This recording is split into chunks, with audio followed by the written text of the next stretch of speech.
All right, so we're live. You're live. Okay, we're live. Senate Education Committee back after a 2-minute break.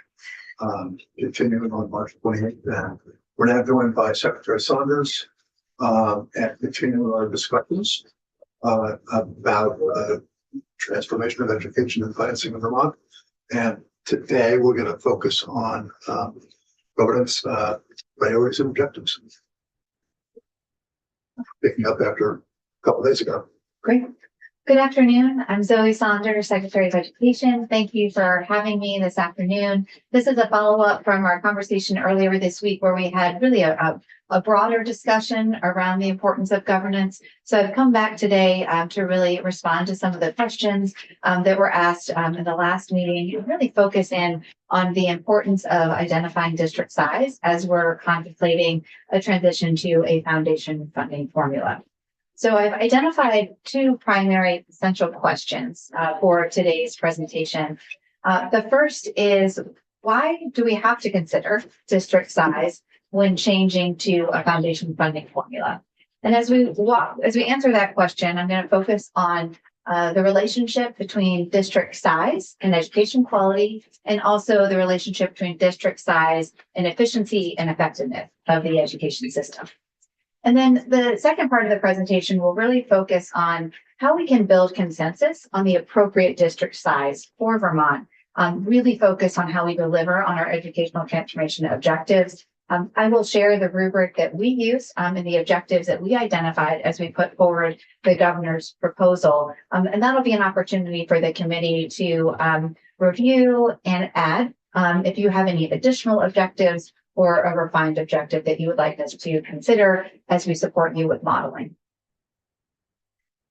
As a recap, these are the guiding questions that we used throughout the planning process to develop the education transformation plan. You've seen these questions before, but I just repeat them because it really centers our work around what we're trying to do here, which is to reduce the inequities in per pupil spending to ensure that students with similar needs receive similar resources. We're being very intentional around how we can align our resources as a state to support student needs and to promote high quality outcomes for students.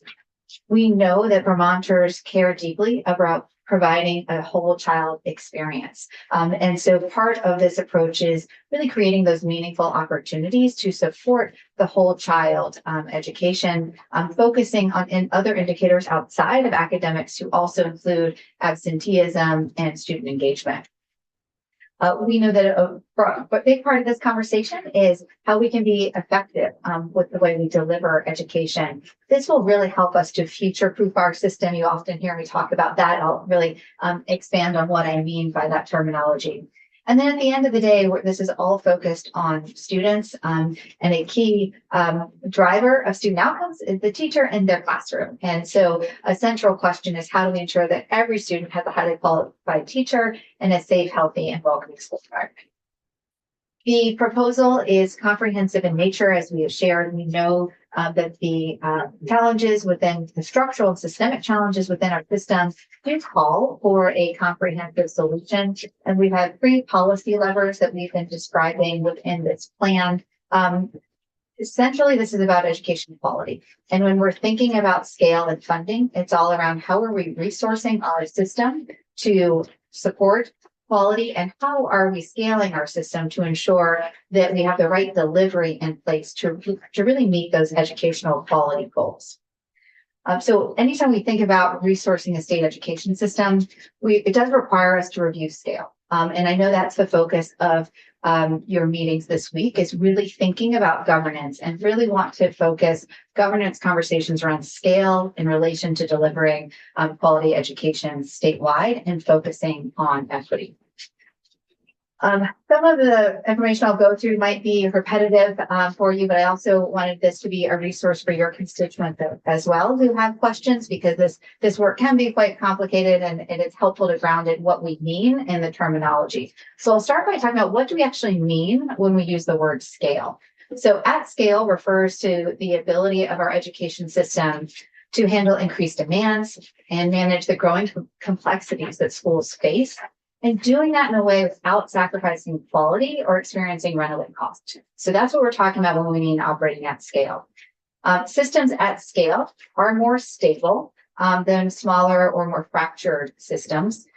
We've given the example a lot around the challenges of staffing our central offices. And so particularly in our smaller supervisory districts, when they have a vacancy in the central office, it can be really detrimental to being able to deliver continuity of education. And there's also a big loss of organizational knowledge. There's disruption in terms of being able to support the day-to-day and also achieving the strategic efforts long-term of improving student outcomes. So we talk a lot about scale within our system. Sometimes we don't have a bench within our districts, and that can be challenging when you're thinking about sharing resources to fill critical needs. Can I stop? I don't know if you want to wait for the whole thing. It's clarifying right now. It's a clarifying question. Otherwise, I think we can wait. I can wait. Okay, just written down. Okay. So a system operating at scale can more effectively create and implement strategies to promote quality, integration across the system, and able to perform under stress. So we know in our current context, there are a lot of stressors on our system, including demographic changes within our state, along with uncertainty with federal funding. So it is important for us to think about operating at scale to ensure that stability. I want to spend a little bit of time defining terms. Oftentimes, district consolidation is conflated with the idea of school consolidation. So I want to be clear about what we're talking about. When we're describing district consolidation, it's merging two or more school districts to operate as one school district. When we're talking about school consolidation, that's merging two or more schools to operate as one school. Research often conflates these two things and assuming that school district consolidation necessarily involves school consolidation. That can occur, but it is not a foregone conclusion. And in fact, New England tends to operate at a smaller scale. And in New England, there are numerous examples of small districts which have consolidated, but would not necessarily lead to school consolidation or closure. And I pause here. So my question was going to be, what do we mean by scale in a rural state? Yeah. So now that we're here with the Connecticut School Finance Project, my bigger question is, are there really formative, well-respected evidence-based studies on rural consolidation or rural education transformation? And if this is one that can be pointed, Connecticut is more suburban than Vermont. It's extremely suburban compared to northern New England. But in this context, what was the outcome of the Connecticut School Finance Project? So this actually was a literature review that looked at school consolidation and district consolidation. And it really talked about some of the challenges as you're looking at the research within a rural context, is it's often conflated when you're thinking about school district consolidation and school consolidation.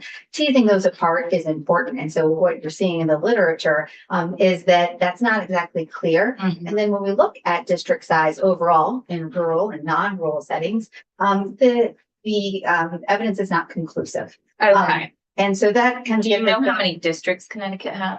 So that study is not about Connecticut. It's a literature review about, they were doing a project, and it was a very helpful and informative literature review that looked at a lot of different research, not just related to New England, but related to school district consolidation and related to school consolidation. This wasn't done for Connecticut School.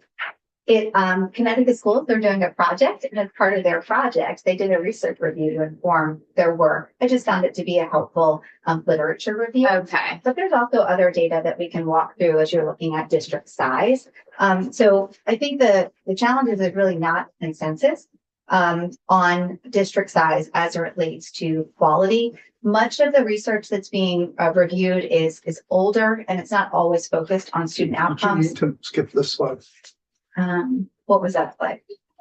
School consolidation versus. No, I did not. Okay. Maybe that's in the older version. Second. Okay. Make sure I have the most updated. I'm glad you flagged that for me. Sure. Which slides, I'm sorry, did I skip? Oh, within the Vermont context. Well, this one said school consolidation versus. Oh, actually, there was a school consolidated versus school consolidation. Okay. Are we We're still, talking about it, but I'm not sure I think okay, that slide didn't appear. okay, let me go back and make sure that I Right can after touch the on, Connecticut school finance project. make sure I'm looking at. Okay, let's go back and make sure we have on the right slide and we can touch on all of the information. Okay, I'm going to share my screen again. So I did not intend to skip that slide, so thank you for flagging that. We looked at the research, and then it's important to really contemplate that within the Vermont context. We've been really clear that it won't work to just look at another model and plop it on top of Vermont. We can really learn from principles and research across the country, and then we're really looking to adapt that here in Vermont, and that is, based on our understanding of the data and our understanding of the priorities from the field. So when we think about district consolidation in the Vermont context, it's really focused on resourcing our system. We're talking about making sure that there is equity in the system to deliver educational priorities that have been identified in the state, making sure every school across our state has the resources to deliver those educational priorities.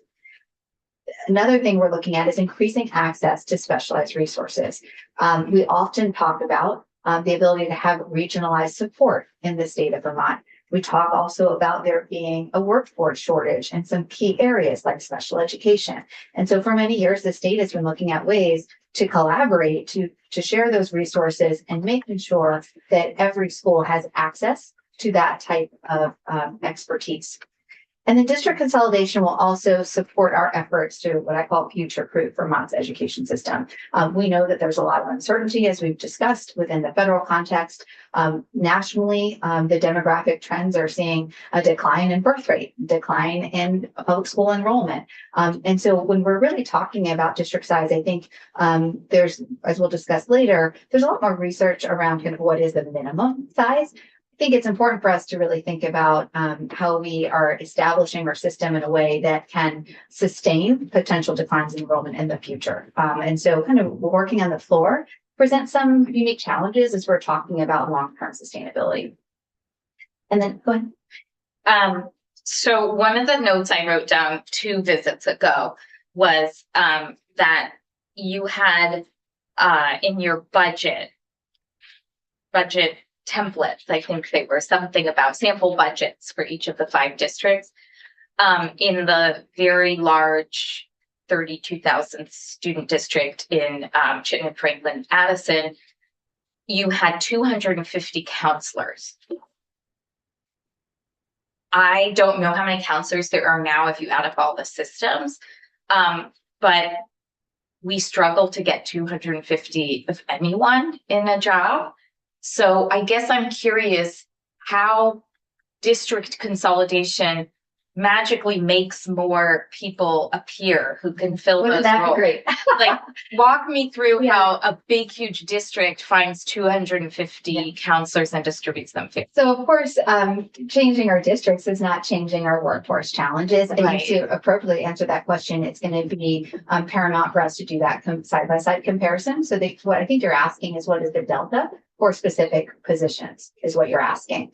And we I don't know, actually. I mean, if I'm having a hard time understanding you, I worry that sometimes the conversation gets really inaccessible for people who are trying to follow this. So what delta of what? What's the difference I between was the trying to current state and the translate. future Yeah, state? Or I was trying to translate your question, so maybe you could Okay. be more specific. Okay.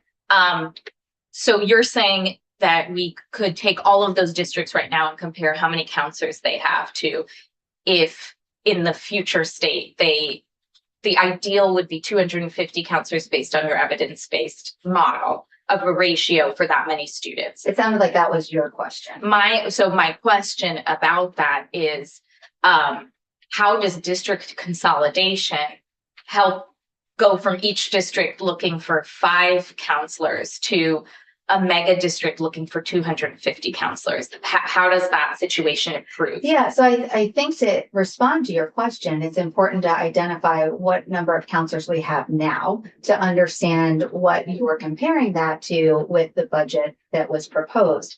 Of course, over time, there might be differences in terms of how you're going to staff the central office. As we've been really consistent about, there's a lot of flexibility within that system. And it also will allow you, if you're having trouble recruiting for those positions, that might be a priority to adjust those salary bands for those positions to have better recruitment. We also know that workforce shortages are a broader challenge across the state, across the country. We're doing a lot, and we'd be happy to bring in some of the work we're doing on our team around different pathways and accelerated pathways to getting certifications. Okay. But district consolidation itself doesn't hold any magic key to increasing your capacity to hire necessarily. In fact, we have heard from areas of the state that they worry that a mega district will deter people from wanting to travel that great of a geography to be employed. So that's a different question. Okay. So I think when you're talking about districts, it's not a monolith, right? Like when you're creating your central office structure, you're going to have regional teams to be able to support across the county. So those are some of the operational questions that a superintendent would have as they bring their team together to understand how they can best support the region. So that would be a case of any district that's operating at scale, is that there's a way to organize your teams to provide that support. So you wouldn't expect a counselor to be driving an hour within one day to support a school. I think that's what your question is. You wouldn't expect that. No, So, but that wouldn't be reasonable. I think it's also maybe appropriate to highlight that some districts now are using a half of a full-time equivalent, FTE. Another district next door is doing the same thing. This puts them together. It's not changing the number, it's not changing the demand, but it's simplifying the sharing process. That's one of the huge benefits of having a larger scale district. We actually have now examples of districts that they have, a Spanish teacher splitting their time, and they are traveling that distance within a day, right? And so what this is trying to do is make sure that we're organizing our system in a way that's efficient. We do have a lot of part-time employees in different areas. When you think about bringing that region together, it's a way to be more strategic with how you're supporting your staff and also how you're deploying them in the field to help. the other thing it seems to me to follow up on this discussion, or another possible way to think about it is that if you are one of those districts with a half-time employee and you lose that employee, you got nowhere to go. If you've got a couple hundred across the district and you lose a couple, it's actually not a huge deal because you've got a bench and you've got the ability to. I guess I get the. We're operating, so we have, I think it's important to remember, we have some of the lowest staff to student ratios in the country, and yet we operate at a very thin margin when you're thinking about each district because of the way that we're structured. So there's really not that give in the system to be able to have that flex and support and reach. And so that's just a benefit of the district consolidation. I would like to make a distinction between district consolidation and school consolidation, because as I said, I think oftentimes they're thought of as one and the same, and they're not. So school consolidation within this proposal would only be necessary when the school cannot meet financial viability and educational quality expectations within the funding formula and the class size requirements. Now, we've heard a lot about the class size requirements and that being very different. Not different than every part of our state, but in many parts. And so what we need to look at is class size requirements could be met by operating your school differently. So if when you're looking at a school that is not operating at those class sizes, that does not necessarily mean that that school will need to close. Likely would mean that school needs to change how they operate and make different decisions in order to be able to deliver education.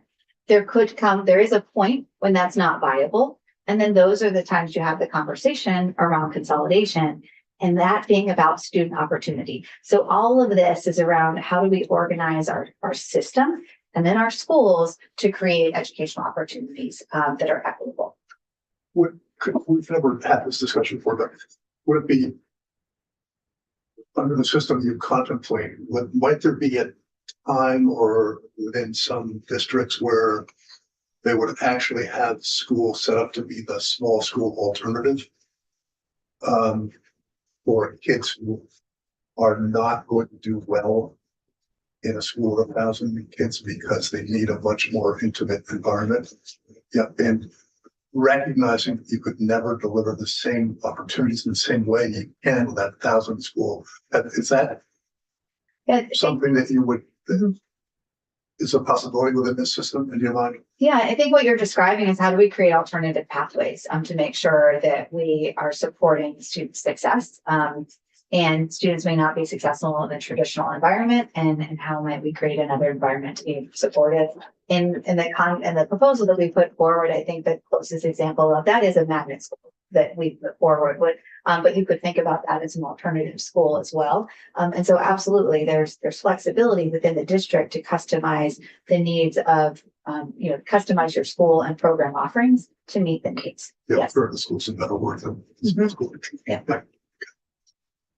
And so we kind of going back to the research, I think we, touched on this. There's really not consensus, right? And there's no kind of magic bullet, right? There are some guidelines that we're bringing in that are informed by research. And then we also need to consider district size and related to our expressive objectives and our funding and our state, right? To get to the right configuration. So it's really difficult to provide consensus, I think, is an important takeaway. There's also a lot of conflicting research, and there's not a lot of research around district size and student achievement. And so that's actually part of the reason that we adopted the evidence-based model, because it really is it is a methodology to develop a foundation formula based on a theory of action around how you support educational quality. But just moving into some additional takeaways from some of the research that we looked at. We don't have the link. So who is this paper by? Sure, we can provide the link. I didn't Okay. realize it wasn't hyperlinked. I mean, I guess I can go online, but it just says a 2018 paper.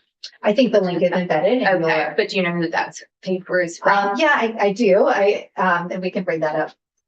But it's by Duncombe and Meanger. And so the quality of some, Is it the same one as the one? It says a 2018 paper. you're on a different Illinois slide. State University. Yeah, it's a hyperlink, and you're on a different slide. Yeah. Do you know who wrote this study? Yes. And we can feel free to review that. So Okay. So as we move on, I think some other key takeaways is that the quality of some educational services does not diminish over a wide range of enrollment. And so we see that. We see, larger systems being able to be very successful. And also we've seen some smaller systems. So like the bookends we've talked about consistently in this group. Larger school districts may be able to provide specialized services. That's really what we're trying to get to here, is how do we provide those specialized resources for students across the state that can look at science labs, computer labs, athletic facilities, and also staffing positions to support that. Larger schools districts may be able to employ specialized labor. We've had a lot of conversation around that to make sure that we have additional content expertise in districts to support.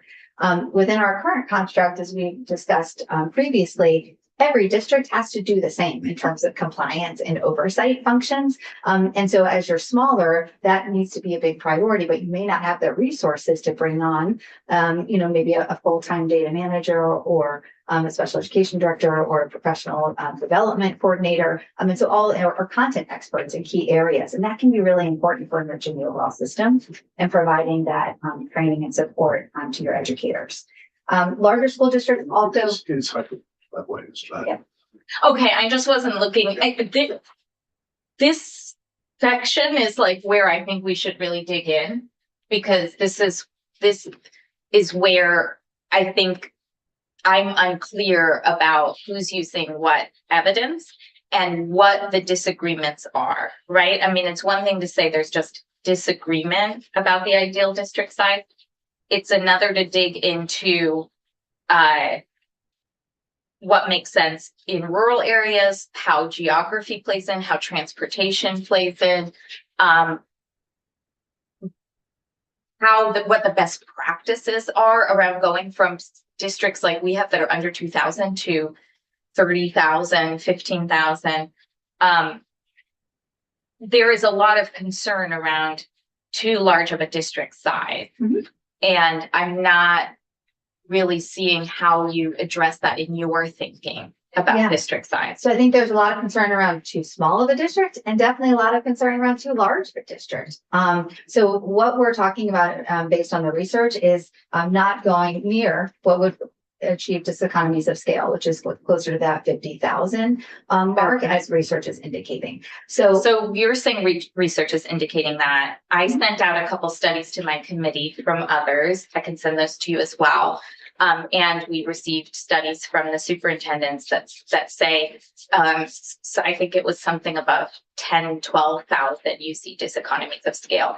Have those been discredited, or there's just disagreement about, like, what do you actually believe for Vermont? Yeah, so I wouldn't say there's disagreement. There's not consensus in the literature. There are studies that are being able to prove out some effective practices at different sizes. There's a confluence of factors that impact the effectiveness of a district. And so what we need to be intentional about is creating the whole plan together. And that's what I'll go through today, is really thinking about, understanding some of the best practices from research and where there is agreement around size. That's a pretty broad range when we're thinking about, 4,000 to 55,000, right? That's a lot of room to play with. So much of it has to do with understanding your context and your state and making sure that you're developing clear expectation around educational quality and ensuring you can deliver that. So it's really much more of a holistic conversation as we go into this. And I'm just citing a couple of things from what research has shared around districts and what we're talking about when we scale. Senator Heffernan has a question. Okay. Then let's get through Yeah. your presentation. I'm just gonna Take notes. point out when you were talking about research and the timeliness of it. Mhm. I asked you, I think, last time we met, how current your data was, and you said it's almost within the last 2 years, correct? Or the, Data for Vermont. yes. Mhm. And then you provided your from the VSA, which I did take a look at. Oh, that wasn't from the VSA. Well, Yeah. both of them, I did check the date lines on them. Yeah. Their data that they're giving us is at the closest was 13 years old. So I think that needs to be taken into consideration as well when we're thinking about where the data comes from. I think that's fair. There's nothing here that says anything definitively, right? Like, So what we're saying is the research is not conclusive. So on the an latest offline district size. And we're also noting in the slide that there's not a lot of recent research on this. Those are two just facts around where we are with the research, but it does provide some insights that I think are quite helpful for us as we're thinking about what to consider when we're looking at district size. And that's why we were intentional around the evidence-based model and really thinking about how to develop a foundation formula that was explicit around the resources that are needed in your system to promote educational quality and what scale you need to operate at. We also included other considerations for the Vermont context as we put this forward. And we've said pretty consistently as we go through this that we can entertain different district models. What I'm putting forward today is a rubric that we have used to make explicit our objectives. And you might have other objectives. And really, that's what I think would be a takeaway from today, is making sure that we have clarity around that so we can be a productive partner and collaborator and really getting final on what we think is the right size for Vermont. So evidence-based model, as we've talked about, is a specific research methodology to develop a foundation formula. So when people say evidence, that can mean citing a study, right? What we're talking about is evidence-based, is specific to developing a foundation formula. And it's based on a theory of action on how to fund schools to promote high-quality student outcomes.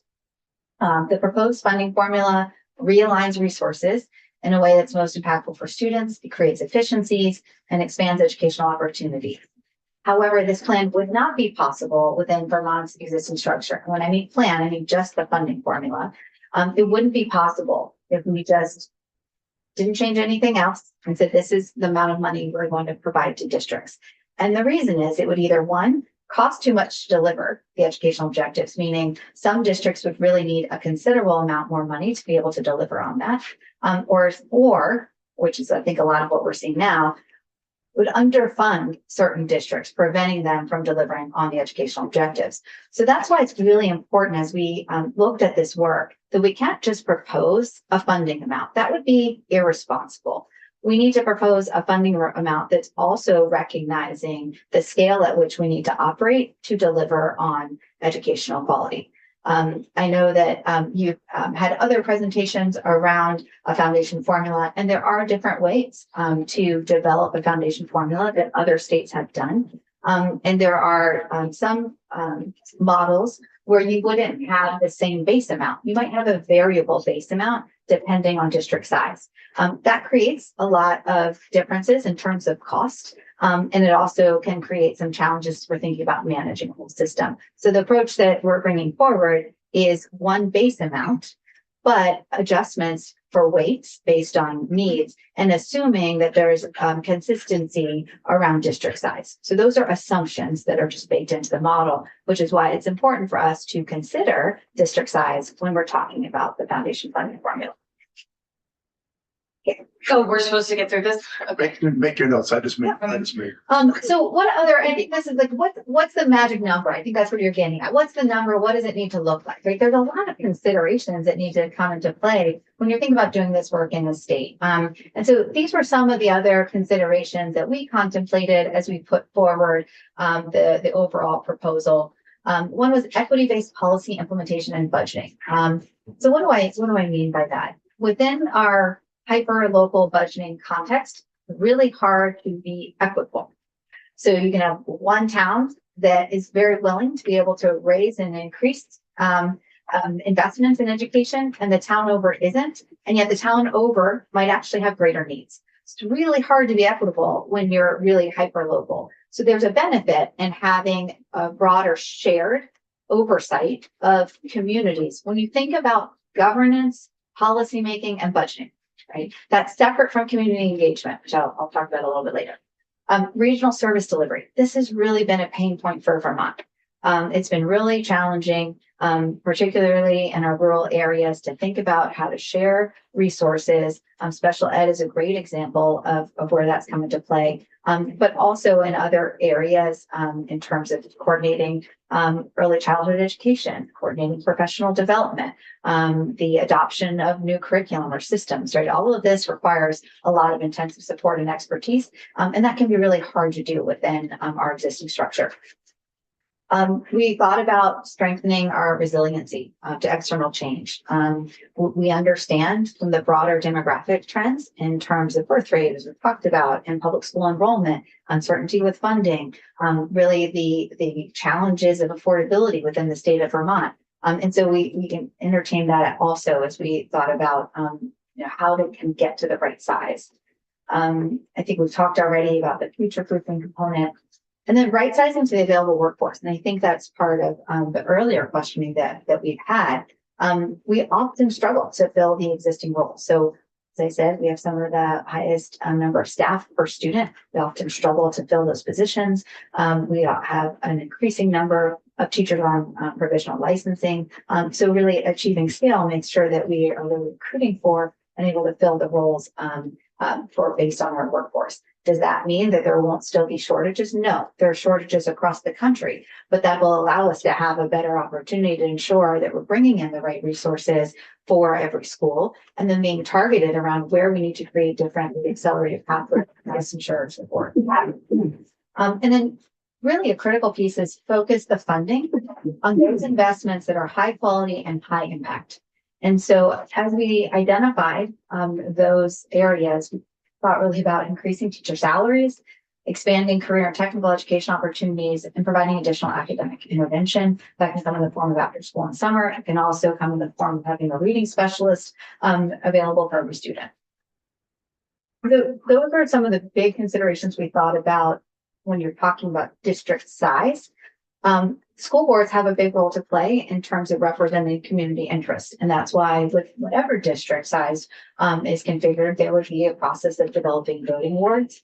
But there's also more community engagement that we're really looking to achieve and facilitate at the school level. We have heard, as I've shared through our listen and learn and engagement with the field, the educators sometimes sense that parents are disconnected from the school. And parents have also expressed that they feel disconnected from the school. And so this is a way, what we're looking at with the school advisory committees is really to ensure that there's a consistent forum for community to be involved with the school. And it's an involvement in a different way. It's not involvement in voting on the budget item. It's involvement in really making strategic decisions around what's going to be in the best interest of those students in that school. And with this proposal, we're also putting forward an equity-based budgeting model, and we'll be able to bring that forward and share it soon, because I think it'd be interesting to get feedback on that. And there are two parts of that. One is making sure that when you're looking at a broad district, that you ensure those resources are going where they're needed most. Okay? That's the whole point of this system, and we need to have guardrails to ensure that that happens. And then the second part of that is putting a portion of that aside for each school. And the school advisory committee is actually being involved in providing input on how that can best be used for their school. So it's shifting from kind of voting on a line item to really voting on the best way to utilize resources. So we outlined several objectives. They're organized in like 3 primary categories. And this really serves as a rubric to support other models. And I think there'll probably be additional objectives that you might identify.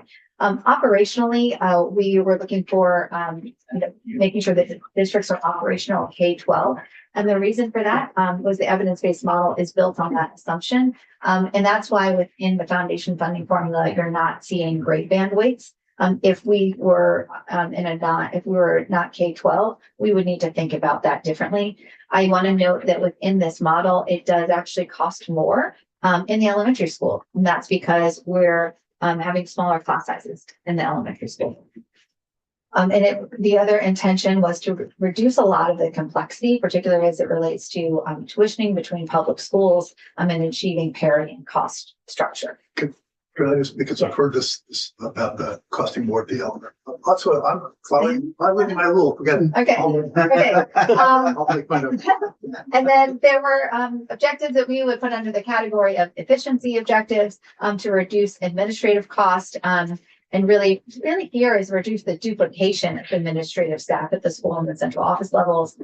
And then a key part of that is reducing the burden of the compliance requirements. So right now we see a lot of duplication in reporting and compliance requirements.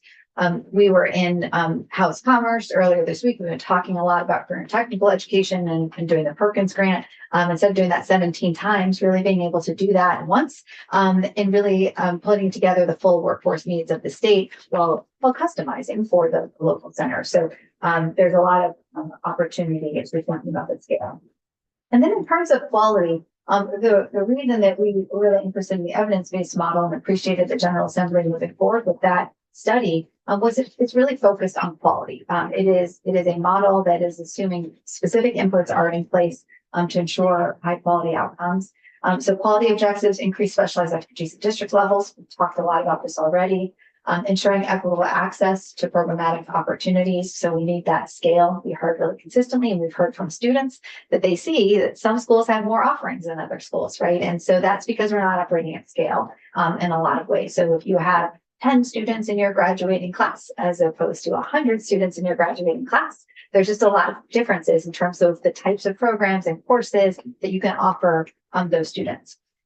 We also looked at increasing regional delivery of educational services, particularly in middle and high school. And so we have heard that there's a preference to have smaller elementary schools and a greater openness for the larger middle and high schools, and really expanding those attendance zones to offer additional programming.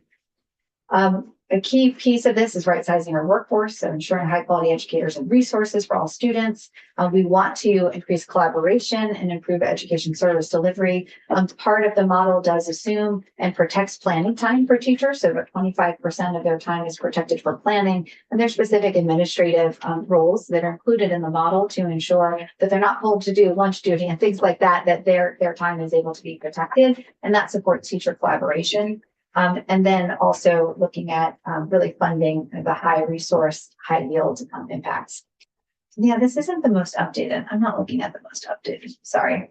And then the other piece is the equity consideration. And so that's really twofold. So it's really reducing the differences in terms of needs of students that you're serving within your community. And also we've talked about the differences in terms of taxpayer or property tax wealth. That's important as we think about the Brigham decision.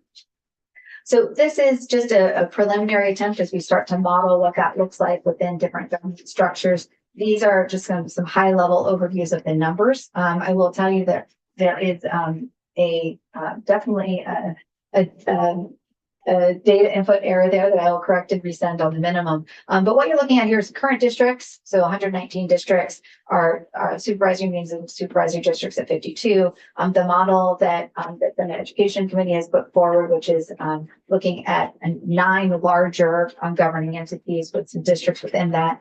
The VSBA model, the House Ways and Means Committee has explored that at a preliminary level, and then the 5-district model that we put forward. So I just share this because this is the beginning stages of how we can begin to evaluate and compare differences. This is looking just kind of by the numbers of district size, number of schools operated, economically disadvantaged, and property wealth. Those other indicators that we walked through before in terms of measuring reduction and per expansion of service to opportunities and things like that, we can also quantify as we really look at taking that criteria and mapping it out in terms of what does that look like when you're actually looking at your organizational structure, right? And making sure that we can evaluate that fully. So I'm through with my part of the presentation, and I think my hope is that through this, love your feedback on what additional objectives do you have as you're looking at this work, because that's important for us to factor in. Yes. Just a comment. So what you've done, you've taken the whole plan, condensed it down to one document. And for establishing parameters for a plan, we could use this as a checklist. I think there's going to be a lot of questions asked, but I think that would be my goal is to come up with a checklist so we can go forward. So I thank you for that. And we can put that in a format for you as well. After today, you may have additional objectives that you want us to note, and then you can use that and check off and make comments. And there might be some exceptions. There's a lot of complexity to this work, but I do think having that as a framework can be useful. I have a couple of questions. Okay. So back on this slide, the evidence-based model slide, when it says part of this plan would not be possible within Vermont's existing structure because of either in the second one was underfund certain districts, preventing them from delivering on the education objectives. So what you're saying is that if you just try to apply the foundation formula to the existing structure, it would, by definition, underfund some. And so explain that a little bit because it's based on the translation. The other way to talk about foundation formula is per pupil grant weighted and everything that comes with it. So if everybody's getting that, why would some be underfunded? Just to make sure I understand it. Right. And so I kind of use the colloquial term underfunded just to make it clear. But what I mean by that is if we just said this is the amount of money we're going to give and we're going to do that next year, we would see extreme winners and losers across our state.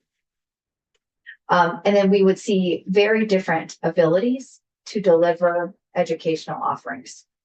And so just practically speaking, that, let's say there's, the amount that we would give 13 to a school district of 100 students. That school district still has to pay for a lot of the administrative oversight, They have to pay for all of the systems. They have to pay for all of the compliance review. All of that work would still happen within a district of 100. You give that money to a district of, 10,000, you can see that your dollars are going farther. You are reducing the need for some of the administrative work. You are also achieving economies of scale in terms of larger systems. So there's just your dollars go farther. And so that's part of the reason that we wanted to approach this work in coordination with funding and governance so that we could fulfill our responsibility as a state, because it's our responsibility as a state to make sure that we can provide a substantially equal education for every child. And that's why there's a lot of complexity to this work. Okay, that was helpful. The other option would be you would have to give districts considerably more, right, to level up, and they still may not be able to deliver the same services because there's just a few amount of students, right? It's just so much more costly. I have one more. On this slide here, operational objectives, this is our operational K-12. The operational K-12. You've mentioned this a few times. You've been here. The model assumes higher costs in elementary schools. Yes. I get the small class size part of that, but I also think high schools Mhm. as having football team, theater, music, Mhm. and all the things that you might not have at that level. And I've always thought of high school as actually needing a pretty significant differential above elementary school. So I do get the class size part of what you said. But what's the rest of it? There has to be more. And school size. We are assuming also that our elementary schools are going to be operating much smaller than the elementary schools within this model. And you do see other foundation formulas where they're separate and they do have grade band weights, but this is an all-inclusive approach. I have a follow-up. Okay. Yeah. Good. I'm done. So. Okay, the follow-up would be, the way Vermont is now, is this attainable? Did you run that through your evidence-based model? Is it attainable to, I know you got the districts, but getting the schools, have you checked actual schools and what we can do? Yeah. Okay, So what we actually, and we provided this, if not to this committee, I'll make sure to follow up. But our modeling looks at each individual district and school, and places these assumptions upon that model. That's how we derive kind of the overall cost of operating the system, is based on our Vermont data. So that I'll have to check it. I will share that again, because I think that's probably, a data source we've worked more on with the finance and the House Ways and Means Committee, because that's where you really get into the details around the numbers. But yes, we've applied all of these assumptions to Vermont. Yes. So I'm thinking about services. We're either gonna have to have a complete list of every service that's available to every district. And then you almost have to initially compare it to what we have now. Is there gonna be like a AOE website where we can see what services we need and what's available? Yes. So I'll answer short term and long term for that question. In the short term, we've developed some model example budgets, and within those example budgets, we've outlined what the priorities were. The next step, I think, is mapping that against the existing staffing, so you can see different choices that are made there. So I think in the interim, that's a helpful reference point, and we'll do that also for other district configurations that are entertained. Right? I think that is a really helpful point of reference. One of the things we saw in our budget request was to be able to provide more sophisticated tools to the field to do this type of budgeting. So we have a 2-year ramp within this plan to move to the foundation funding formula and new governance. And so, yes, part of our work in that, and that we're asking for resources to support us with, is developing those dashboards and interactive tools. Questions? Well, yeah, I mean, I agree with somebody here that the objectives make for a really good list of referring back to see if we're on the same page, right? So that's what mentioned is for. I haven't had time to say maybe what's missing. Sure. And I don't know if this would be considered operational or quality, Mhm. but between the two, I think this is why I feel we can't escape the conversation about physical plant. Mhm. And if you are trying to have operational districts at scale and expand attendance zones, which I'm just going to take to mean this district is funneling more kids to attend one geographic location, which is called an attendance zone, unless I'm wrong. Yeah, our current districts have attendance zones. So our larger Okay. districts have attendance zones. That basically means, based on where you live, you'll attend this elementary school. this Okay. high school, this high school. So our districts already do that and there are attendance zones already in place. Okay, so expanding the attendance zones does what? It allows you to have more choice, or it funnels more students to one facility?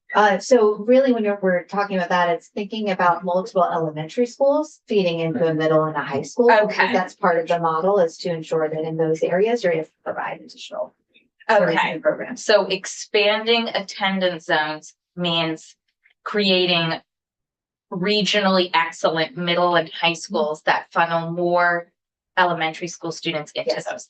So I am having trouble seeing how we meet the quality objectives, programmatic opportunities, regional delivery of services, increased collaboration, without school construction. Yeah. There's that, and then I am also having trouble seeing how between school construction and increasing teacher pay in those attendance zones, to be equal is roughly what it sounds like, that if we expand the attendance zones, you're increasing teacher salary. That's not how we're increasing teacher salary. Okay. So let's just do the physical plan, and then my second question would be how you have you cost modeled increased teacher salaries? Like, do you have the data on what they are now and what you're envisioning for what they would be in the future state? Yeah, both important questions. And I think those are have been a really big topic of conversation. So let's start with the facilities and then we'll talk about teacher salaries. So as it relates to facilities, we recognize that many of our schools have significant deferred maintenance. And we know that that is an incredible challenge. When we're talking about this plan, fiscal year 28, when we would move to a new governance structure and a new foundation funding formula, we're assuming we're going to have about the same number of schools. We're going to operate those schools differently. But part of the work of the new districts is really to be engaged in understanding how they might want to do consolidation and right sizing and evaluate which facilities could really benefit, which are the right ones to invest in, what other facilities might we want to repurpose and think about for, a early childhood center or an adult learning center, or whatever the needs of the communities are. So those conversations really must require broader community engagement. And so the thinking is we do that work within the larger districts where there's really that shared oversight and visibility to the district needs. We often talk about, within our current districts, when we've gone around and done regional planning, superintendent said would really make sense for us to actually, our elementary school to feed into this middle school that's in a different district. But because it's in a different district, sometimes those conversations stop, right? And so part of what we've been describing is you think about those district lines as dotted lines and you expand them farther, then you're able to really be more strategic with how you're going to define the portfolio of schools, where you really want to invest in those facility upgrades. So we see this as a staged process where absolutely we would recognize that there are facility needs. It is really challenging in this context to know where to invest those dollars as a state. And so we do that work that would involve community planning. So it is part of the plan and would help us as we get into the, kind of the fiscal year 28, that time period when we have the new districts would be helpful. What we've also brought in our transformation budget request, which I'll keep going back to, we have added an additional position that is really focused on facilities and helping, really expanding that team, to support with the evaluation of the facility conditions and doing that type of coordinated community planning on the ground with districts to understand how to make those priority decisions for facilities. So it's contemplated. Does appropriations have your line item budget request for transformation? They have, the memo that we provided. We also linked it, Okay. for you as a resource in this presentation. So I wasn't sure if it got to you. But that does outline, there's actually 5 positions that are being requested as part of that appropriation. Yeah. Okay. And then related to, teacher salaries, we know that, when we did our first modeling, we looked at the average teacher salary. But part of the reason we're focusing on teacher salary is because there is great disparity, right? And the request was, how do you actually do modeling on this, looking at the actual teacher salaries across the districts? So those 5 budget models that we produced, look at that. And what we're able to see is in some areas, we're actually able to increase teacher salary considerably more than 5,000. Again, that is assuming, that we're meeting those staffing ratios, right? And so it's a reinvestment. There will be fewer adults in the school building, but those teachers will have a larger class. They will also be compensated more. And at scale, they're going to be able to access resources from specialized, educators. I have one more the major question I keep asking myself is related to potentially how other states achieve equity and quality with a foundation formula. And I've been jokingly saying my parents just moved here from California and I felt really unqualified to vote on a full school budget.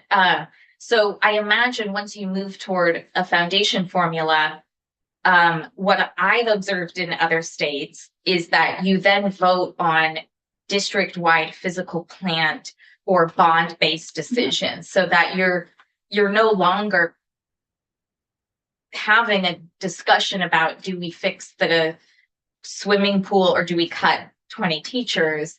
That's You right. separated those conversations. That's right. How does that work?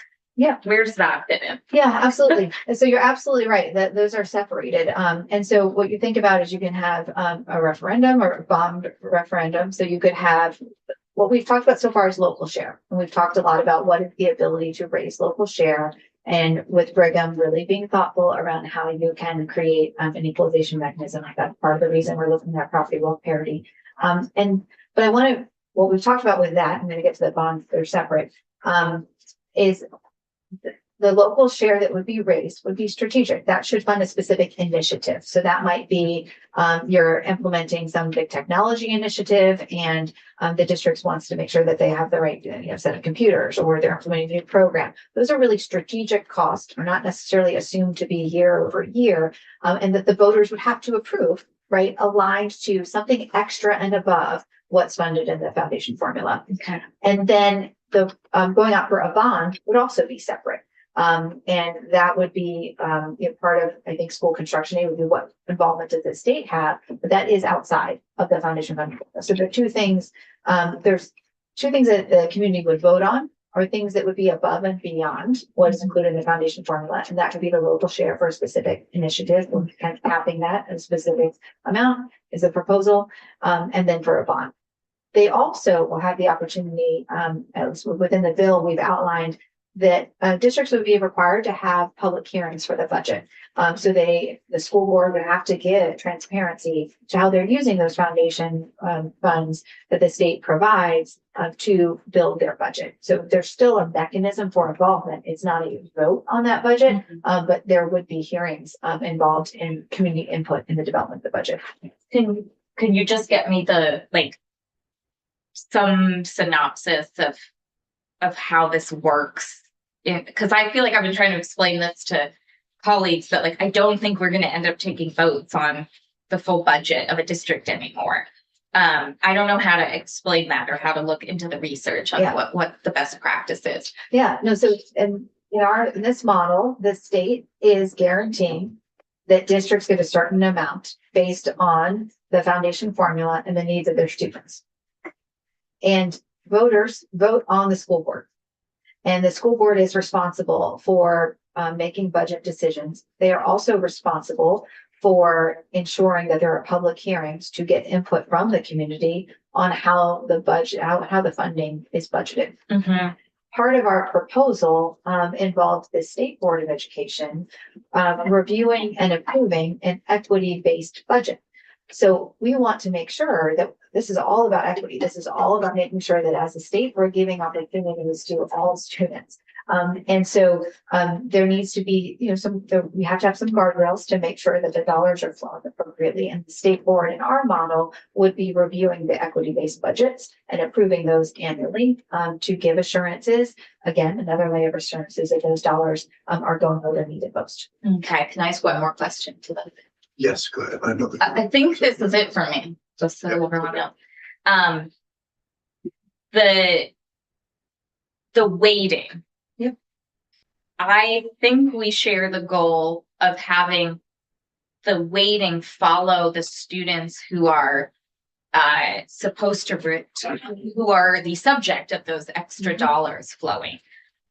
What is the best practice to balance, the overall needs of a school with the money following the students who are weighted? So that's exactly what we're talking about with this equity-based budgeting. This is Okay. a really critical piece for us to get right. And so I would be happy to come back next week, and I think it would be good to walk through what our proposal would be. We have brought together best practices of how to ensure that those dollars are going where they need to go. And then again, we've built in an approval process that would be annually. So there would be clear guidelines around those best practices, around how the dollars would flow. And then a review process to ensure annually that that budgets beyond what the voters have provided and put on with the public hearings, so that the state board's role in our proposal would be to review them and approve. Senator Williams. Something you asked before stimulated some of the old dead brain cells about the elementary school and the high school having a football team and all that. So under this formula, we're gonna be able, communities will be able to fundraise, correct? Yeah, I think there are some restrictions in current The statute. Act 60 of the Yeah, there are restrictions in current statute. So, and I'm thinking that, we're not trying to build a school district that's got a D1 football team or D2 or D3. This is strictly academic and I think this would include, if I'm right, this would include the football team with. It does include, yes, so it does contemplate the expenses for enrichment and after school. And in fact, for middle school, like when we looked at the model, we made some adjustments to make sure that the middle school level, you could provide a greater range than was built in originally. So that is contemplated. I can bring back above and beyond that with fundraising. I can bring back what the statute might, what restrictions might currently be in statute. And then there is a broader conversation around how philanthropy can play a role statewide. Is an interesting concept to explore. You comment on the maturity of the conversation between the AOE and Senate Finance and House Ways and Means in regards to the foundation program. Are you guys in regular communication? Yeah, we haven't been in House Ways and Means in this week. And I know that they're working on a foundation formula that's including some different assumptions. So I've read the bill that's been put forward. We expect that numbers will be tied to that next week. And that'll help us to understand and compare the differences. Thank you. And then different topic. Vermont has roughly 3 times the healthcare costs of our neighbor states. Huge problem. I'm not confident we've got it under control. I know that it's a huge driver in past and current education costs. Any concepts on how AOE recommends to approach or administration recommends to approach that problem? Yes, I mean, Specific to schools. well, I think specific to schools, I think there's a distinction. There is statewide healthcare contract that's not managed by the state. That's managed by a different entity that was formed outside of the state. So I know that there previously was consideration around how could that be pulled within the state system. And there, I think there's an assumption that that's how done now, but it's not a state-driven system. It's a separate entity that negotiates statewide for healthcare for teachers. And then I think on the broader healthcare side, I know that there's a number of conversations that are happening right now. I'm not in those committees to really get a hold of spending in healthcare. I mean, I think it is an issue beyond teachers. It is an issue that's affecting affordability for our entire state. Okay, that's fair. But one concept that came up through a constituent was, for example, looking at the grouping of state employees with teachers as opposed to two separate. Yes, and that's what I didn't, that I know has been entertained previously, was actually having teachers be part of the state employee and the state negotiating those rates. That is not currently in place, and there was a decision instead to have a separate entity oversee and negotiate those healthcare benefits for educators. So that was, I think, what I could do that might be helpful is going back to when that conversation was happening in the legislature and the rationale behind those decisions. I can go to some folks that have more historical knowledge of the reason on why those decisions were made. I actually think that would be helpful. Okay. Because it's one of we all hear that, I think. People say, we can't fix this until we fix healthcare, and there's a certain truth to that. And so knowing whether if we were to go the route of merging with the state employees, we could actually save money would be at least an interesting thing for us. Or not. Or not. We don't. Yes, or not, because we don't know. So anyway, that would, so yes. Historical context could be helpful, I think. And I have one more question, because I think it's the next step question. I'm used to having someone from the agency that is kind of our jurisdiction in a committee. Someone is our person, like they're here and they're here most of the time, or they're easily reachable to walk in the room so that when we have questions, we don't linger on them for a long time. That has kind of been the norm. I think I just haven't been in this committee, but I think that's been the norm in here and in a lot of other committees. And I wouldn't expect you to know that offhand, but I think we're going to need that. And I think I was reminded of that because we're now getting a lot of emails saying you have to live up to what you agreed to in the last decade, right? I mean, there are so many new people in this conversation. It's a little scary because we made some pretty ironclad promises and agreements to different districts, to the teachers, with hard fought negotiations that were not in the too distant past. And I think we're going to need in real time to make sure we're not going too far down a rabbit hole that really isn't ours to go down. And we need some people with deep, long-lasting knowledge and expertise at AOE to be sitting in the room with us. And so I think our normal practice has always been to be available for testimony. I don't know that that's correct, that you've had someone from AOE sitting in the room all day, but certainly available. And we're absolutely committed to doing that and being here very frequently. I also offered to establish a standing time so that we have that cadence to make sure that we can, exactly to your point, address some of those questions so that they're not there. We don't have lingering questions. Would it always be you that? No, Okay. I have many, we've had folks in the State House all week, providing testimony around specific content areas, certainly around kind of the broader transformation work as we're thinking holistically around it. Jill and I would be the ones to have that reference on kind of how it connects to the whole. But absolutely, we've been bringing in subject matter experts, and we have really fantastic content experts at the agency. In fact, this year we established a new process to engage our entire staff in the policy development process. So we have representatives from every division, and they are meeting every Monday to really kind of review what's happening in terms of bills and really be able to share what expertise or questions they have from their particular vantage point. So we really ramped up the ability for us to leverage the expertise in the agency and engage staff, because I do think it's really important. They are the content experts. That's why they're leaders at the state level,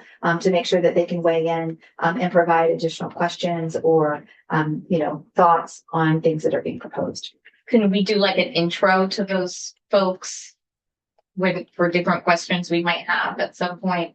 Well, maybe the next time you come in, you could spend 10 minutes or 15 minutes just sort of like showing us the Yeah. high level part of that. What we want to talk about. Yeah, I'd be happy to, just to kind of break down the different, content expertise that, we have at the agency, and, where they kind of, the different projects they oversee and things like that. Can I make a specific request? Who's your legal counsel? Is it Emily Simmons? Emily Simmons? That's right. Could we do a little bit of a legal review of what we might have agreed to in past legislatures that would be challenging to change at this point? It kind of be much council too. I think the two together. Yeah. And I think the bill that we introduced does that in many ways, because what the bill does is it identifies where we would have a strike through. I mean, so that's really helpful because that's indicating a change. And an adjustment. I know when we did the bill reading, it was quite lengthy, but those might be opportunities just to reinforce as we go through state statute where we are proposing changes and what changes would be required with the transformation. Which bill? Talking about, When for the Representative Too's House bill, when that was introduced, our legal counsel walked through the changes within state statute. Senator. So on our comparison chart, does the Senate model work with your scaling, and does it meet the criteria that you originally drew up? Yeah, there are a couple different assumptions built into that we have to model. So certainly, like as you think about the larger district configurations around 9, I mean, I think that's something we can achieve in terms of getting to scale. Your model is making different assumptions, and we would have some further questions around how the dollars flow to understand what that overall impact would be on the modeling. As well as if there are different ways that might be needed. So just questions, but would be something that we can certainly work through. And the ratios between lowest, highest district returns, the lower you get, the better it is, I take it? Yes. Okay. Well, eventually you have one district. It's at one. One level in which that's very efficient. Right, exactly. But Senator Weeks. No, I'm just curious, is your modeler available over the next meetings for short-term tasking when we come to a Yes. point where a milestone, we're like, okay, let's try this, then rattle the numbers? Yes, and I would just ask that when we do that, make sure that we're clear on the objective you're trying to achieve. Right, I think that's really important, especially as and that's true too, when we ask for data, right? Like, what are you looking for? Because data is collected in a lot of different ways. I want to make sure there might be different ways to model to achieve your objective. So with the request, we might have some follow-up around what are you hoping to achieve with this? And we might be able to come back with different scenarios also. Should we be using the language I think of that would these be objectives? helpful. And then Okay. if you have additional, to add that, because there might be some others. So one thing for people to know is that Julia Richter was in Senate Finance yesterday, who had done some modeling they were asked to do about the 9 zones. Yes. That we're at least been talking about. Oh, okay. Great. And it did. I won't say what it showed. I'm just thought we're going to try to get her in the same Okay. presentation on Great. Thursday, Good. which fits into this discussion, and then may answer some of the questions. Yeah. Okay. And I would just say, today I came kind of with a framework, right? I think that was the most important thing and just initial comparisons. We are also happy and willing partners with JFO on this modeling. I really think it's important that we're able to, get clarity on the districts because it's so critical to aligning with the funding formula. Yes. Okay, speaking of clarity, I don't want to go into the weekend not understanding what you mean by how the dollars flow. Do you mean the supervisory unions? Yes. In the map? Okay, simple. Just because as we talked about with our assumptions with Yeah. district, not a supervisory unit. Right, So right. There are different questions. Yeah. When you think about supervisory unit that we have to understand to model. That's all. Okay. Any other questions for today? That was, good. Well, we